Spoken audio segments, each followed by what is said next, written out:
everyone, welcome to another exciting episode of Creative Kloud. Before we continue, don't forget to like, comment and subscribe, and most importantly, share.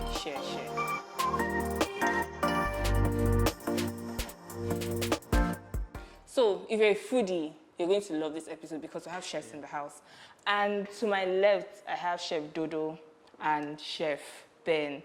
So first of all, before we even start, you guys, like, why? Like, was it planned or is it like a chef thing? Definitely. What's it even called? I've forgotten the name. It depends on the What's the name of? It could be Panama or whatever you call it. Kango. This is a Kango. This is a Panama. Okay, the Panama is some sort of a smaller version of the Kango. Okay, so would you say like the way you're dressing now is your regular fashion style? Like on a normal day, you go out every time wearing a Panama or a what? What's this called again? This one is Panama, right? Kango. This is Kango and this is Panama. So would you say that every day, like when you go out, this is what you wear all the time, and this is just you? So when people see Chef Ben and Chef Dodo on the road, they're like, this is what they wear all the time. Or do you switch it up? Yeah, definitely. It changes not all the time, but it's just so coincident that we both are putting it on today. But it's quite cool. Quite cool. It reminds me, I like old vibes. Like I like antique stuff. I like oldies. It makes me feel very. Anyway, so before we continue, we're going to come up with a safe word because sometimes when we're like going on with the conversation, maybe someone might answer the question for like a very long time without any of us even realizing. So we're going to come up with a safe word. We can use colors. No, let's food. Okay. Food. What's your best food? What's the best food? And then we would like be a mashup. Do I even have the best food? Anything is fine with me. So. It's something, funny enough. Okay, so let's do Eba. Okay. Eba, yes. All right, so I have this question. It's a bit cliche, but then, the whole thing about, so in the movies, when the guy, like, a guy is a chef and he makes food for the girl on their dates, and like, does it really happen in real life? Like, you guys are chefs. Are you married, first of all? No. Okay, so you guys. Okay, so do you like cook for, like, on your first date? You're like, I want to really impress this guy. I'm going to make something really, really nice, or you just take her out, or you don't even do dates. Which one? Okay, personally for me, I think anything that has to do with cooking gives me joy. Yeah. All right, so is everybody that's around me at that particular point in time. Yeah. So be it as a date, a friend, or whoever it is, I always like to, do something how to just, make them feel, because food has a particular message that it sends to the heart. So I always like to use that as a tool to be able to send that message to whoever it is around me at that particular point in time. A particular message. So if I want the movies, you're correct. Yeah, definitely, yeah. There may be. I can say Same that. thing. So for me, I would say it's not intentionally to impress anyone. Just to show off your skill, Sha. No. I love to cook. It's a passion, something that gives me joy. Yeah. It's my first love. So, and if that comes as a byproduct, then fine. But of course, a lot of people are like, this is nice. Especially a guy being a chef. But like, ladies really love men that can cook. Yeah, but you need to know that it's hard work. So sometimes we just want to go and eat out. Definitely. Okay, so when you go and eat out, though, do you critique other food? So you're eating like, they didn't do this or they didn't do this, and then you just stop eating because you just feel like, no, I won't have come here. I would have just cooked my own food because I know how. Or do you just eat? You don't even care because you just don't feel like cooking that day. You just eat. Okay, personally, I used to be like that until I became a chef. Yeah. Because God knows I shouldn't be a chef, but then passion, and because I studied law. Okay. All right. So I used to be like that. I love food. Did you like cultivar? No, I do. Why would I go and do that? It's just like a waste of time for me right now. So what I used to do is I used to criticize with a lot, and then later on when I became a chef, I realized that it was some sort of palate cleanser, in the sense that some sort of introduce you to other flavor. So rather than having to judge whatever is wrong, you can as well learn and then expose yourself to other tastes and other things that you may possibly put into what you're doing at that particular point in time. So I learned along the way. Is the same thing for you? Yes, but in this mine, I try to appreciate the effort you put into making effort, because some people don't want to offer you food because they are scared that you may not like the food. He's already a chef. I don't want to prepare anything for him, because they don't want to hear it. Like they don't want to hear the criticism. Like, but really, it's not everyone that will be eating and be criticizing your food. Yeah. So people just want to at that moment, because it's hard work to make good food. Yeah. So has anyone ever criticized your food and you just felt bad, like, God, why did I even make food for this person? Like, you know, like working in restaurants, for example, and you just feel, this customer that just came in, I wouldn't have even bothered to even make, or like, has there, like, what was the experience like? It is reality, because sometimes the final result or the final judgment is definitely not yours. So basically, it's for them to judge, because sometimes you realize that you have put so much effort in trying to do something, and then the customer comes in from nowhere, or the person comes in from nowhere and just tells you, come, what's the shit? At that point in time, you need to be sensitive, you know. It may not be shit, but it might be that the guy is trouble from wherever he's coming from. So what you need at that particular moment is believe in yourself, in what you're about. But what if, like, actually it's shit? Like, you made a blunder, like, you burnt something, you overdid something, you just did not get it right, you overspiced the food, it was just not, maybe it was not your day, it was not your best day. Yeah, true. Everybody have a bad cook day, some sort. Yeah. But shit happens. So when shit happens, take the blame. Okay, what will you say? Is it the same thing for you? You can't even. Like, how do you handle it? You can't even learn. No, I don't take it personal anymore. Seriously. Yeah. When you're starting out, it will happen. It's Sure. definitely going to happen. Someone will just say, "Trash this rubbish." Seriously, trash it. That you call this. Yeah. You know, so you just have to learn not to take it personal. Yeah. And it's part of the learning curve. Sure. Because someday, okay. you definitely improve. If you make stuff consistently, you will definitely improve. Someday you look back and laugh. We look back at something and we laugh like that's true. because we've gotten to that extent where we don't make that same mistake anymore. Yeah. So But it's like clockwork. But working in a restaurant, like, has maybe your head chef ever, like, thrown a dish and you're like, It's a normal thing. Yeah, That's the truth. is it like a Chef Ramsay experience? Like, are all head chefs like that? No. Is it that bad? No, not. Or it's just over-exaggerated for TV? No, it's not over-exaggerated because, you see, I told someone one day, and I told a waiter one day when he did what I was really, really mad at. I said, are you crazy? Do you think it's easy for me to be in this high heat? Because whether I like it or not, our condition, I mean, the way we work, the environment that we work, some sort of affect us in some other way. Stand long hours, you know, you find out that the only sickness that most chefs do have sometimes is arthritis and all that. Back pain, leg pain, because it's more than being a bricklayer. I can tell you for a fact. It's demanding, it's psychological and all that. So, you know. So imagine, like, having to make, like, when you come to the psychological part, imagine having to make like this, repeat the same dishes for like 5 hours at a stretch. I can't even think about it. It's crazy. Very big event coming, and you need to cater for like more than 1,000 people, and people around you are not pulling their weight. You're not going to be. You're going to be agitated. So you're going to have to, like, do almost everything, and you're like cutting and chopping and chopping and you chopping. have to ensure, because the truth is, everything stops. The box stops at your table. Yeah. Sure. So you have to ensure whatever. At that moment, you may be, but you may have to talk to them Well, later. would you say that chefs should, like, maybe once in a while go visit like a therapist or something to just kind of like clear their I heads? think it's just break. Yes. It's just break. Just get off the kitchen and then, if you smoke, you go smoke your thing. If you drink, you just a break. Just a break. Okay, so when you're at home, what's your best thing to cook? Oh, I like my mom cooking for me. Anytime. So really, like, when you're out of the kitchen, you're like out of the kitchen. Like, and when I'm out of the kitchen, I just want to eat. I like to eat my mom's food. No, for real. Like, even right now that we don't spend much time together, sometimes when I sit down, I used to remember that taste I used to have in the time past, you know. the flavor, how she does her thing, how she goes about. When I was in boarding school, how they sometimes when I'm going back to school, how they package, you know, some fried fried stew that will last me maybe for a couple of days and all that. Yeah. You know.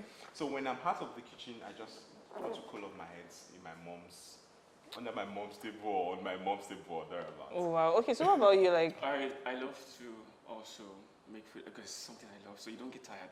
When you love something you're crazily in love with it, you don't get tired. yeah. So what do you cook? Like when you're at home, like what's your best thing to cook? I don't actually have a best thing, depending on my mood. But I make English tea cake and moist chocolate cake. I love. Then add profiteroles to that. Okay. Because I'm a French pastry chef. Okay. So add profiteroles to that. I love that a lot. I can do that in my Pastries, sleep. interesting. So how did you start? Oh wow! It has to do with the passion. Like I said, food is my first love. I love food. Not eating. But like, okay, so people who say they love food, like they're like a little bit. Yeah, they But then say you're that like, never you trust look a skinny kind chef. of. But they say never trust a skinny chef. Yeah, that's what they say. But it's not exactly true. Yeah, it's not exactly true. Some people they are slim genetically. Yeah. So whatever they eat Doesn't doesn't reflect. So how did you start? So it was actually the passion. Yeah. I love food from the beginning, and I was close to my mom, so we were always in the kitchen cooking. So Like how young? Like right from I when started you were cooking really, for really, my really family, young, or- like, what did you say, 14 years? Okay. I started very early. I was always in the kitchen, like my face that would be but Yeah. I was spending time when I was in the kitchen.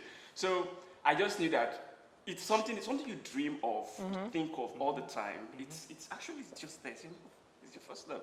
So I started out like that, making baking actually for free. I didn't start with money in mind, seriously. Yeah. If I go back home, I just bake for free. It's also therapeutic for me. Yeah. A bit cathartic. If I'm maybe down, I just bake and I'll be happy. I just share. Once people are happy, I'm happy. Yeah. You know. So then later I discovered that I have a side. I'm a medical scientist. Okay. My profession. I have 2 degrees there, and I just discovered that why not just start doing this? You know. So I started off making money from it. Then went back to culinary school. Yes. So how was culinary school? Which one? Here in Nigeria? Or, Yes. so you have culinary schools in Nigeria? Yes. Someone asked a question like, "Do you have culinary school?" Like, they have culinary school. You're not up to date. Okay, I think I've heard one before. It's called like Red Chef. Red dish. Red dish, yes. I've heard that, like I see it everywhere, literally, and I'm like, like, it's not that they're so big. So Really? most times it's good to also try that too, so you have a basis. Like then when I used to bake, then I didn't know. I just felt baking was flour, sugar, egg, and everything mixed in the right proportion. Yeah. Boom. Yeah. Cake come out of your own. But the scientific basis, knowing my ingredients, composition of flour, what margarine to use or butter to use, and technique. You know, so when you go to the culinary school, that's something that they help you. Then you also first-hand experience what it means, because it's not everyone that can survive that. Culinary school. So do you mainly do pastries like? That's like that's your niche. Like it's mainly pastries that you do. I don't or limit myself. do you, okay. It's my specialization or specialty, but I don't limit myself. I'm very explorative, so I do others too. Yeah. But that's my specialty. So what sort of cuisine are you into? Okay, I do basically intercontinental dishes. Okay. So some sort of French cuisine, Italian cuisine, and all that. I like to explore. All right. So how did I start?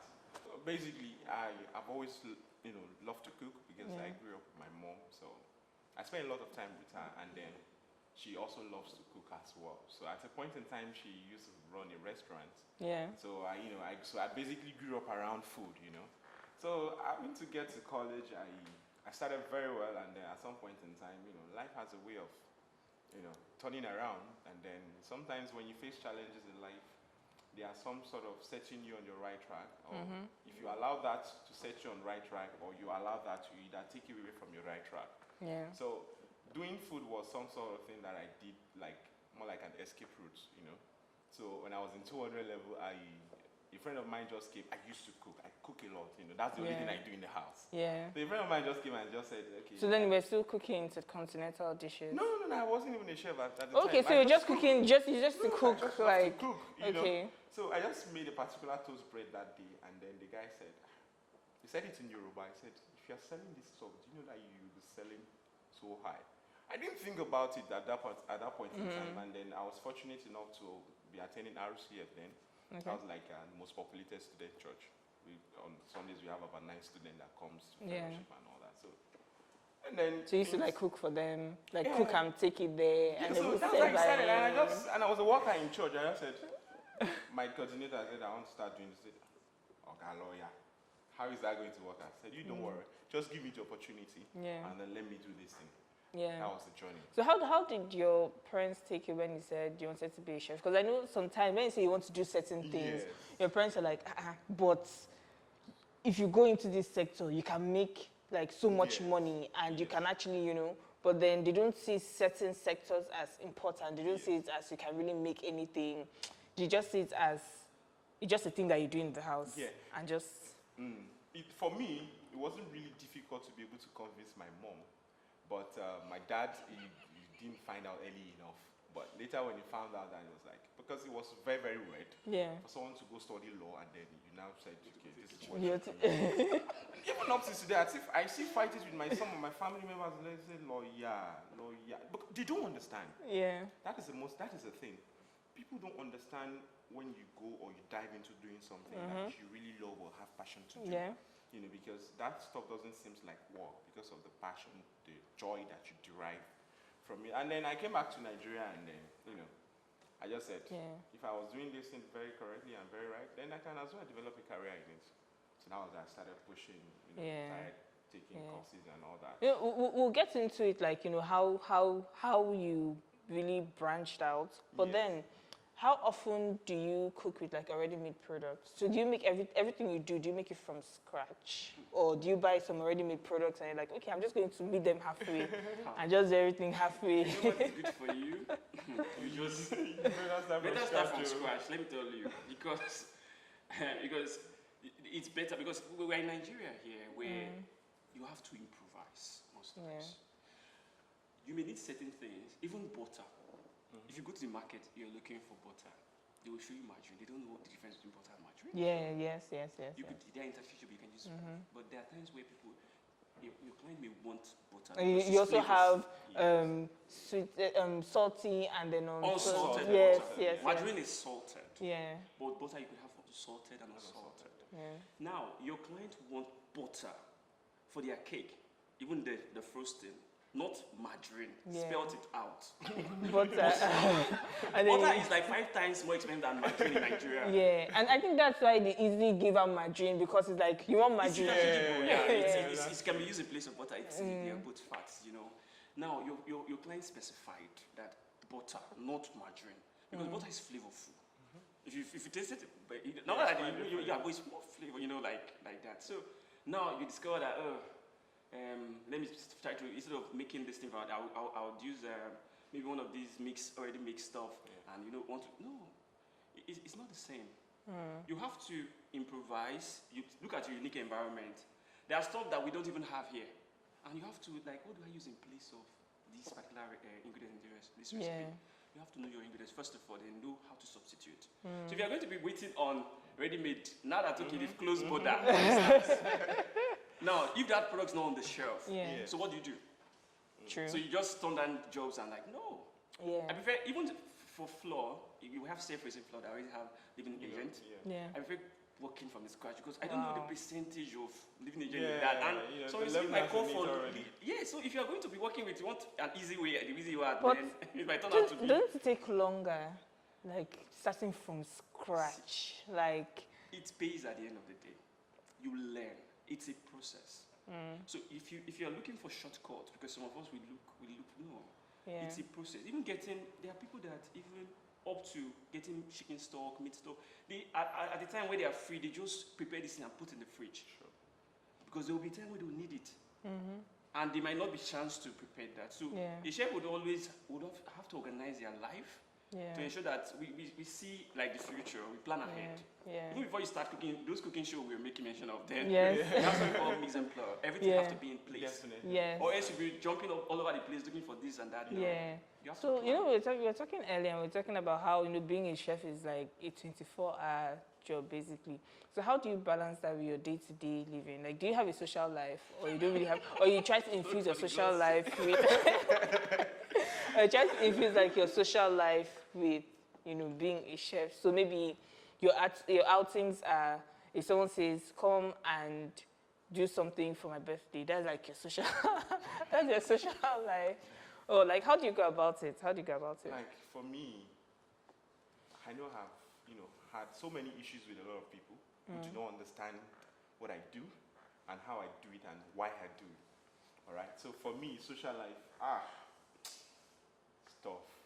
Now, when I say stuff, for me to make out some certain time out of my busy schedule, almost all the time, is very, very tough for me. You know why? Because the role that I play where I work in my kitchen is such that everything passes through me. Yeah. And then, you know, for someone who is very objective and optimistic, you know that everything needs to be painstakingly done. I am more like a perfectionist, so if you don't do things correctly the way it's supposed to be done, it gets me off. you know? Yeah. So things like that, I'm very, very, it's very, very difficult for me to let people do things that I know that, you know, they would definitely have issues in doing. So Yeah. social life for me is a very, very tough. Do I even have social life? I doubt if I have. It's just once in a while, maybe some food events, like, you know, like that's how I get to connect with my people, you know. And then family-wise, if I attend any family occasion, try. They have to like do schedule. Are you I have to, available? like, They have to book you now as It's serious. Like, even when I'm in class, schooling, you know, because presently I'm taking a course also. Okay. Culinary course. Okay. But here in Nigeria. Yeah, here in Nigeria as well. So, you know, it's difficult. I can tell you.